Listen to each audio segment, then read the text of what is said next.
مطلب یہ ہے کہ رونے کا مقام جو ہے نا وہ نواز کی اقتدار سے بہت ہی زیادہ ہے مقام. تو یہ اللہ تعالیٰ کو بہت ہی پسند آتے ہیں. اپنے محبوبہ کو وہ آنسو سے نوازتا رہتا ہے. یہ اس کی بڑی مہربانی ہے.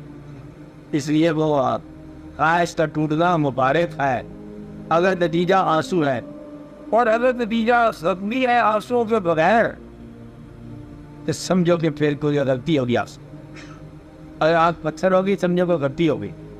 اس لیے اس بات کو دیکھو کہ وہ ستم کب ہے جب آنکھ پتھر ہو جائے ریئیکشن میں, اور کرم کب ہے جب آنکھ نم ہو جائے. خوشگوار بچہ کون ہے؟ جس کو ماں مارے تو روتے ہوئے پھر ماں گئے, وہ خوشگوار ہے. اور جب آنسو رہے تو سمجھو کہ آپ کی غلطی ہو گئی. اس لیے آپ سے اجازت لینا چاہیے. بعض اوقات محبت کرنے والے اور اطاعت کرنے والے بھی کمی ایک دعویٰ رکھتے ہیں کہ ہماری خواہش کا بھی احترام کیا جائے, اور جب وہ خواہش پوری نہیں ہوتی تو ان کے اندر ایک ریئیکشن پیدا ہوتا ہے کہ آپ نے ہماری سجدوں کا کوئی قدر نہ جانی. ریئیکشن پیدا ہو جاتا ہے کہ ہم سجدہ کر کے بلڈگی کر کے متھرا گھس گیا اور ہم نے مجھے آپ سے چھپا دیں. انہیں میں یہ بتا رہا تھا کہ بعض اوقات جو ہے ایسا ہوتا ہے کہ طلب کی تعریف ہی یہ ہے کہ ریئیکشن کی نفی. طلب کی تعریف کیا ہے؟ ریئیکشن کی نفی. عین ممکن ہے کہ اس سے اگلا قدم جو ہے اس سے پردہ اٹھا دے کہ یہ کیا واقعہ ہے. اپنے بندگی اور اپنے سجدوں کو کیش کرانے کا خیال چھوڑ دیا کرو. میں یہ کہہ رہا ہوں کہ ہم نے 4 نمازیں تیری پڑھی ہے, اب 5ویں نماز میں بھی آپ نے کام نہیں کیا ہمارا. جس کو تم کہہ رہے ہو نا جان پیش کرنا, وہاں لوگ ایمان پیش کر کے چلے گئے, پھر کم ہو بیٹھے. 5 تک نے اپنا مانگا نہیں حصہ. تم جو بولتے چھوٹی سی چیز قربان کر کے بیٹھے ہوئے ہو نا, اور لوگ جو ہے زندگیاں بلکہ ملینیم اپنے قربان کر کے بیٹھے ہیں. ماضی حال مستقبل زمانے واقعات عصمتیں غم و ارادے سب قربان کر بیٹھے ہیں, اور ابھی تک وہ نے یہ نہیں کہا کہ میری بات آپ تک پہنچی کہ نہ پہنچی. یہ شکر کرو کہ قربان کرنے کا تجھے موقع عطا کیا جا رہا ہے.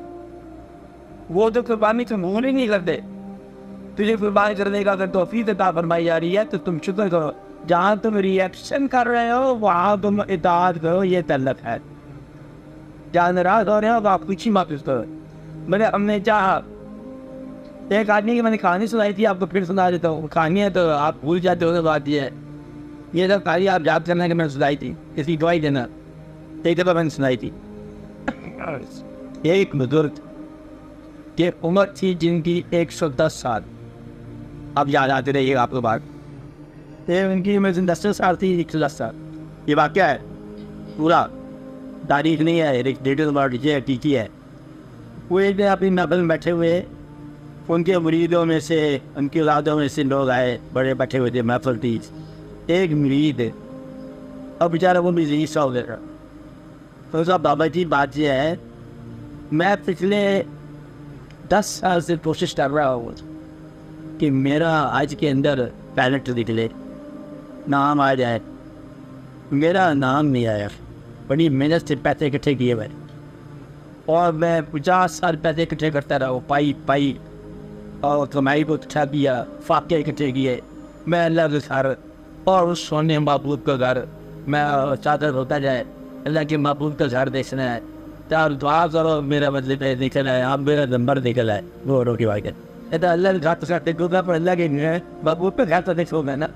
کعبے کا کعبہ روئے گا, بس یہ دکھوں گا. آپ کیا کرو بابا جی 110 سال کی عمر کے بزرگ پہلے سب کہتے دعا کرو اس کا نام میں نکلے.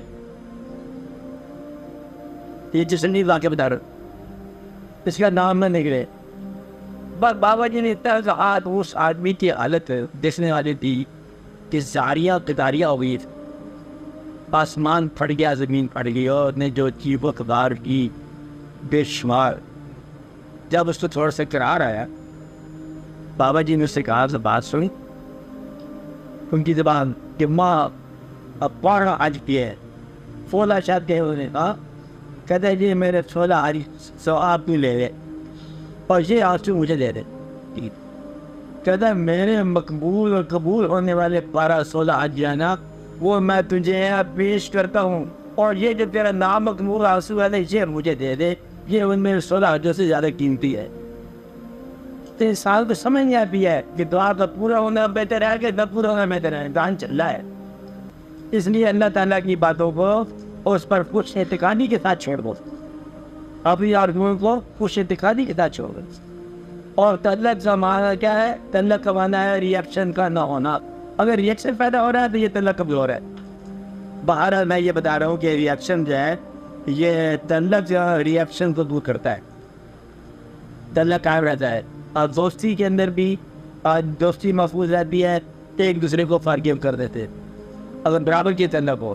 تو جب یہ تعلق فوقیت میں ہو ان کی مرضی جو ہو رہی ہے وہ ٹھیک ہے, سبحان اللہ. جو ہم کہتے ہیں وہ میں سے ہم لوگ کھل کے بات سمجھا نہیں رہا. ہم لوگ ایک اپنی انا کو پورا کرنے کی ٹریننگ لے چکے, اپنی مرضی کو پورا کرنے کا ارادہ کر چکے. ہم اپنے عزائم کو پورا کرنے کا, دوسرے کی مرضی کی ہم پرواہ نہیں کرتے. اگر ہم دوسرے کی مرضی کو پرواہ کرنے شروع کر دیں اور دوسرے کو فوقیت دینے شروع کر دیں تو پہلی بات یہ ہے کہ ہماری شکست آرزو جو ہے یہ تقرب کی دلیل ہے. شکست آرزو جو ہے یہ تقرب کی دلیل ہے. شکست آرزو کا اظہار نہ کیا جائے, ان کی مرضی تھی. وہ کہتا ہے کہ ایک آدمی نے محبت نامے میں جدائی ہوگی, وہ یاد کر رہا تھا فورس ڈرامہ ہنگامہ یہ کیا وہ کیا, جدا آئی کہ دیکھو بات سنو اپنا میں کہو دل تیرا ہم نے بنایا, دل بھر تمہارا ہم نے بنایا, اور محبت ہم نے پیدا کی, اور جدائی بھی ہم نے دے دی. تو اس میں یہ سوچ ہو جاتا ہے جو دل جہاز کرنے والا ہے تیرا وہ ہم نے بنایا ہے, اور جو یاد ہے بندہ تجھے وہ بھی میں نے بنایا ہے, جدا بھی میں نے کیا ہے. اب جو میں تجھے دے رہا ہوں یہ قبول کر, اسی کام کے ہی تھا.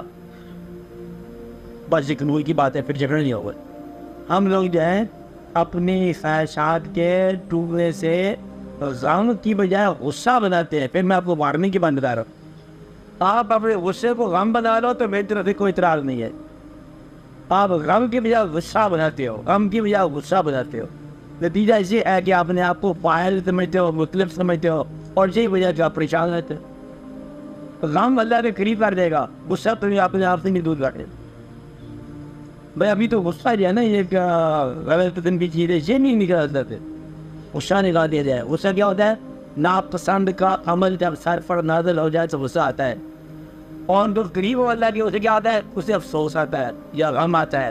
جو اور قریب ہو اسے نہ غم آتا ہے بس خوشی آتی. جو آ رہا ہے ٹھیک ہے, شکر ہے کہ تو نے یہ سارا اس کام میں سمجھا کہ اس بات تو نے پہاڑ لاتی. یہ قریب ہونے کی دلیل ہے. اب معذرت